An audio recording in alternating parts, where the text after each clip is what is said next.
Hello guys, good morning. So Kedarnath যোৱাৰ মানে আমাৰ ফিক্স হৈ গ'ল। So আগষ্টৰ 17 তাৰিখে। So এতিয়া ৰাতিপুৱা 6টা বাজিলে। মই জলদি উঠা কাৰণটো সেইটো কাৰণে কি হয় তাতে মানে 22 কিলোমিটাৰ নেকি খোজ কাঢ়িব লাগে। তো তাত মানে কি হয় 22 কিলোমিটাৰটো খোজ কাঢ়া মোৰ অভ্যাস নাই। আগতেতো ইমান খোজ কাঢ়া নাই কাৰণ মই টোপনিৰ পৰা 8টাত উঠো ৰাতিপুৱা। So খোজ কাঢ়া অভ্যাস নাই। তো তাতে হয়তো মোৰ ভাগৰ লাগিব পাৰে। So সেইটো কাৰণে মই ভাবিছোঁ অলপ ৰাতিপুৱা এক্সাৰচাইজ কৰোঁ। এক্সাৰচাইজ কৰিলে তেতিয়া অলপ ভাল হ'ব, তাত গৈ ইমান ইজি হৈ যাব। তো সেইটো কাৰণে মই ৰাতিপুৱা 6টা বজাত উঠিলোঁ। উঠি এতিয়া মানে ছাতৰ ওপৰত আহিছোঁ এক্সাৰচাইজ কৰিব কাৰণে। ৰাতিপুৱা টাইম ধুনীয়া বতৰ হৈ আছে। চ' অলপ এক্সাৰচাইজ কৰি লওঁ, কৰি কিনে ফাইনেলি মই 1 ঘণ্টা এক্সাৰচাইজ কৰিলোঁ। পূৰা গা ভিজি গৈছে। চ' বহুত ভাল লাগিছে। যোৱাকালি 1 ঘণ্টা কৰিছিলোঁ, আজি 1 ঘণ্টা কৰিলোঁ। ডেইলি যদি 1 ঘণ্টা কৰি যদি মই এক্সাৰচাইজ কৰোঁ ডেইলি ৰাতিপুৱা, তেতিয়া মানে কি হয় তাত গৈ ইমান প্ৰব্লেম নহয়। চ' ভাল লাগিছে এক্সাৰচাইজ কৰি। চ' যোৱাকালি বহুত ভৰি বিষ হৈ আছিলে, আজি বিষটো কমিছে। চ' আকৌ এনেকৈ মানে যোৱাৰ আগলৈকে কৰি থাকিম 15-20 দিন কৰি থাকি সেনেকৈ যাম। ত' বাহিৰতো ৰানিং কৰিম 2 দিনমান। ত' ৰানিঙো কৰিব লাগিব। চ' ইয়াতে যিখিনি পাৰোঁ ফিজিকেল এক্সাৰচাইজখিনি কৰি লওঁ, যিখিনি নৰ্মেল মানে।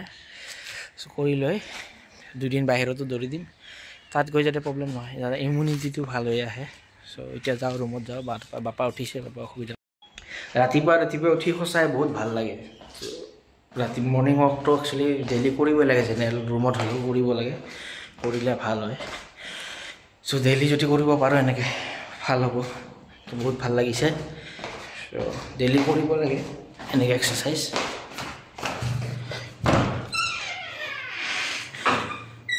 চ' বাপা উঠি গৈছে, এতিয়া অলপ চাফ চিকুণ কাম আছে, চাফ চিকুণ কৰি গা চা ধুই সেইটো বাপা উঠিছে। শুনা উঠিছা নাই? 2000 years later. চ' কেদাৰনাথত যাম বুলি মই এটা বুট জোতা অৰ্ডাৰ দিছিলোঁ। তো বুট জোতাযোৰ আহি পালে। তো বুট জোতাযোৰ আনবক্সিং কৰি দেখাই দিম আপোনালোককো। কেদাৰনাথত যাব পাৰোঁ নে নোৱাৰোঁ সেইটো মই নাজানো বাৰু, কাৰণ কেদাৰনাথত বোলে এতিয়া মানে কিবা বানপানী হৈ গৈছে, পূৰা ৰাস্তাবিলাক ভাঙি গৈছে। চ' ট্ৰেকিং বৰ্তমান বন্ধ হৈ আছে। তো যাব পাৰোঁ নে নোৱাৰোঁ নাজানো, চাবৰ কাৰণে। চ' এতিয়া মই আনবক্সিং কৰিম, আপোনালোকক আনবক্সিং কৰি দেখাই দিম। এই বুট জোতা। তো মানে কি হয় বৰফত তাতে পানী আৰু বোকা হৈ থাকে।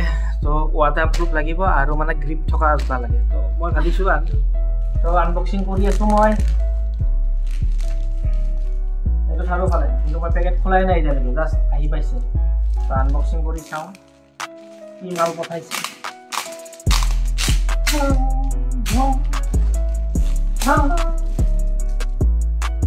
বাপা শুই আছে, হয়তো উঠিব পাৰে।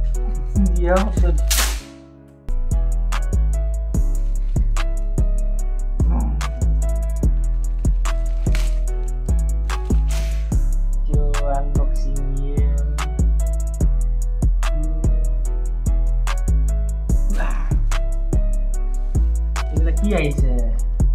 ষ্টিকাৰ আহিছে কিবা কিবি।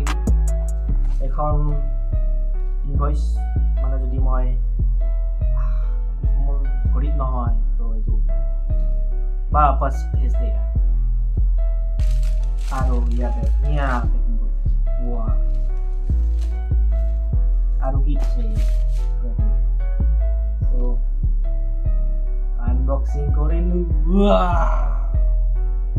এইযোৰ হৈছে ৱাটাৰপ্ৰুফ বাটা শ্বুজ। তো এইটো মই কেদাৰনাথত গ'লে পিন্ধিম বুলি আনিছোঁ। এতিয়া ভাবিছোঁ কেদাৰনাথত জাষ্ট যাব পাৰোঁ নে নোৱাৰোঁ। টিকেট কাটা হৈ গৈছে, কিন্তু কেদাৰনাথৰ মানে এতিয়া মানে যিটো ডিজাষ্টাৰ চলি আছে তাত মানে বন্ধ কৰি থৈছে ট্ৰেকিং। তো ট্ৰেকিঙতে কৰিব পাৰোঁ নে ফ্লাইটতে, ট্ৰেইনত গৈছিলেতো হেলিকপ্টাৰত যাব লাগে, কোনো ঠিক নাই, নে যাবই নাপাওঁ। তো যাব পাৰিলে নিশ্চয় আপোনালোককো দেখাব পাৰিম, আৰু মোৰো মনটো ভাল লাগিব, কেদাৰ বাবাক দৰ্শন কৰিব পাৰিম। তো জোতাযোৰ কেনে লাগিছে চাব। আৰু জোতা থাকে তো জোতাযোৰ কেনে লাগিছে আপোনালোকে কমেণ্ট কৰি জনাব।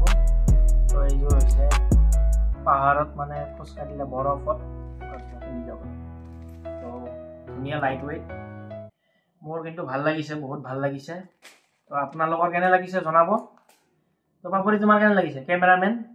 ভালে লাগছে।